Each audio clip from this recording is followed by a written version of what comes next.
Joining us, by the way. It's called What the Jussie Smollett Story Reveals. It shows a peculiar aspect of 21st century America. You call it victimhood chic. What do you mean? Well, what I mean by that is that, in a way, this isn't surprising what he did. And so, as culpable as he seems to be, and I'm using seems only being very polite, as culpable, you know, I'm going to say it, as he is. It's clear. Still, he didn't get this out of nowhere. This is a young man who figured out that he could be more interesting as somebody who was jumped by MAGA shouting white guys than he is as the very deft star of a really interesting TV show. And so what this means is that, in a way, all of us are culpable in that, if we are part of this us, we look at, say, the Covington kid, and we look at 1 millisecond of his smile, and we decide that he symbolizes the racism of all of America, when really it was just a millisecond of that kid walking by somebody and not smiling with his teeth showing.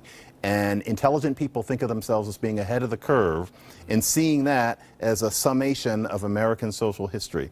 Now, somebody like Jussie Smollett looks at that zeitgeist, not that specific thing, because that's a little late, but there are all sorts of examples of this over about the past 15 years. And he realizes that if he's somebody who is slightly vainglorious, and many of us are, and he also happens to be black, as many of us are, he thinks that I could be really famous. I could be more important than I am being on this hit TV show doing a really deft performance as a very interesting character that intersects in an interesting way with the person who I am. I could be even more important if I stage this attack. And you can imagine what he was thinking. And I know I'm getting a little bit creative, but you can imagine what he was thinking. He's been attacked. He becomes Jussie Christ, basically. And so he writes a book with somebody. Then he gets to do the audio of the book, and in between the chapters of the book, he would have songs that he wrote, that he recorded. That audio book would become a big hit, and then he would get a talk show, and he would become Jussie Oprah.